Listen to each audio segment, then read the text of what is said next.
Welcome to the Debunking Economics podcast with Professor Steve Keen. I'm Phil Dobbie, and today, taxing the multinationals. Is it possible to do anything to stop them paying less tax by making most of their money where the corporate tax is lowest?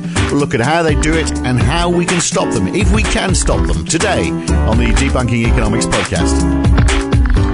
So, Steve, what got me onto this subject? I was watching an interview with, you probably know him, the American economist Michael Hudson. In fact, I've been reading some of it. Yeah, good friend of mine. I love his writing as well, I have to say.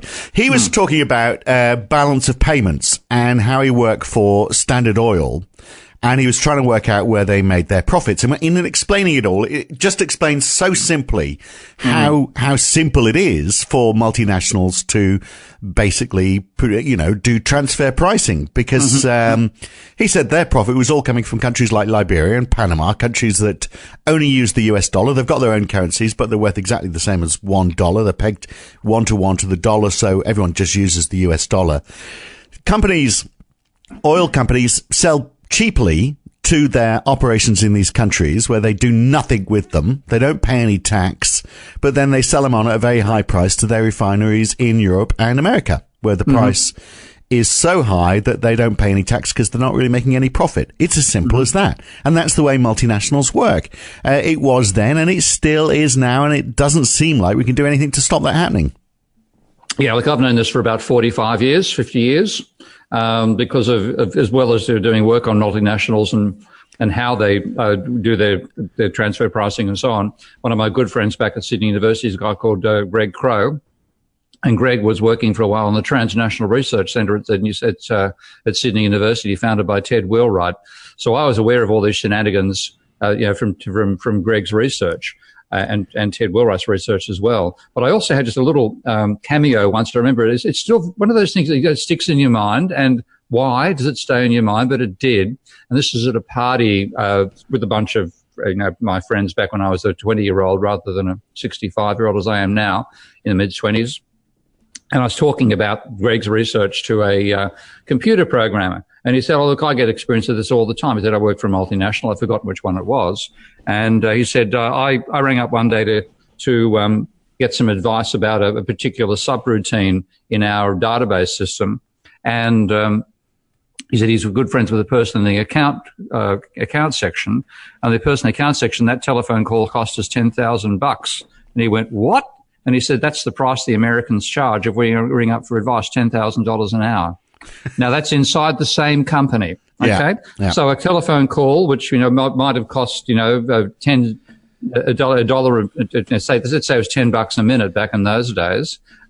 So that the cost of the company was $30. The guy on the other end was probably being paid something in the order of $30 an hour. Let's imagine the whole thing cost 40 or 50. The transfer pricing level the company put on that was $10,000. Because the tax rate in Australia was higher than it was in America. So to get to the bottom of things like that, to try and say, well, okay, we need to ensure companies aren't doing this transfer pricing, that is forensic analysis that's needed to try and find out how they're trying to cheat the system or beat the system. And cheat away is cheating.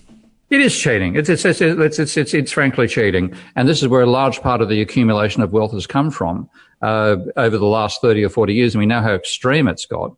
Because the money which is supposed to be taken out of the accounts of people according to their income scales and taken out of companies at a flat rate is manipulated internally by people using tax havens. We all know about the Panama Papers, the Paradise Papers, et cetera, including up to and including the Prime Minister of the UK.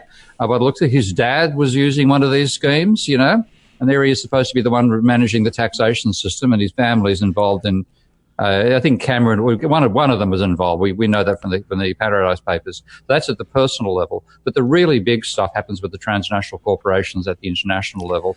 And this has become a total farce because, of course, many, many countries have gained, tiny countries have gained a benefit out of slack policing of transnational taxes and often charging lower taxes in the first place.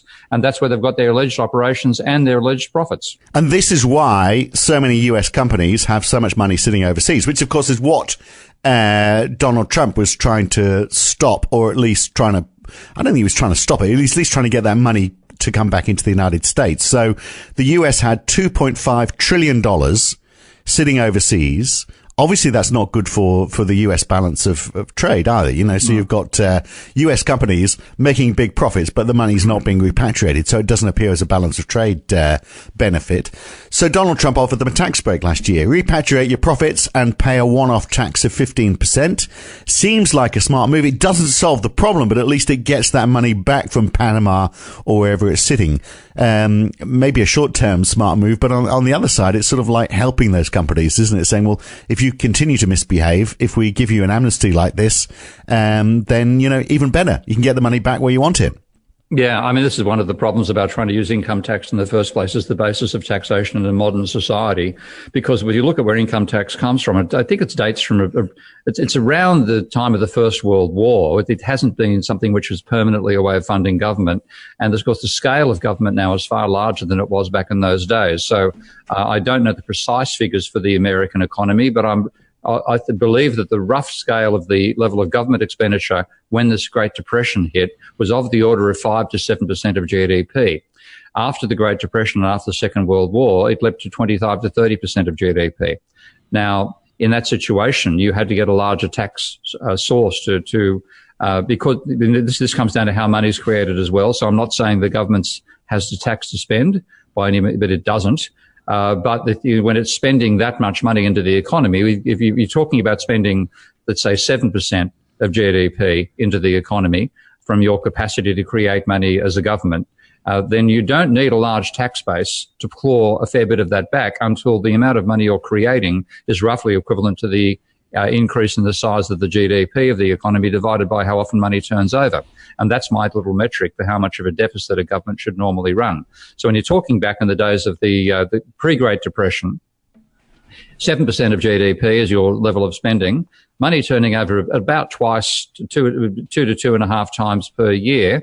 You needed a deficit of about 3% of GDP to create the extra money that the economy needed to expand at that rate. And wow, that's pretty much what the government was doing, funding itself by largely tariffs and so on and so forth. That was the custom duties and so on, and sales taxes and so on were the main form of taxation back then. And of course, you can't evade customs because you've literally got the goods at the door. You've got to get it, from the ship to the port. You've got to pay your customs duty, and you can't evade sales tax as well. Now, of course, income tax comes in to fund a much larger level of expenditure. And when that began, that was in some ways before the days of the truly transnational corporations. So you're talking income tax or company tax?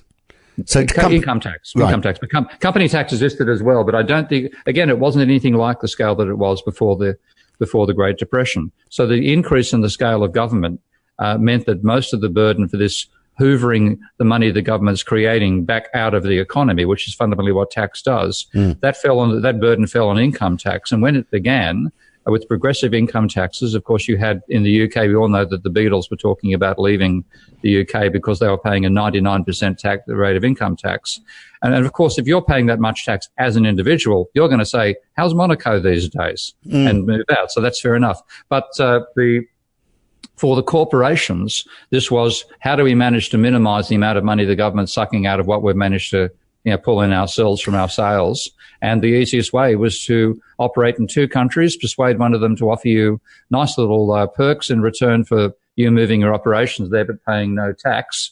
And that's what you did. And that has completely perverted the income tax system and the corporate tax system that we now have. And that's just the first part of that discussion. It goes on for half an hour or so, a bit more than that, actually. If you want to hear it in full, then you need to subscribe. Go to debunkingeconomics.com and choose one of the subscription options in the right-hand side, or become a supporter of Steve Keen's work on Patreon. If you pledge to provide $10 or more support each month, then you get access to this and all the other podcasts in this series. So hopefully you'll do one of those 2 things, and we'll see you back here again very soon for the full edition of Taxing the Multinationals here on the Debunking Economics podcast.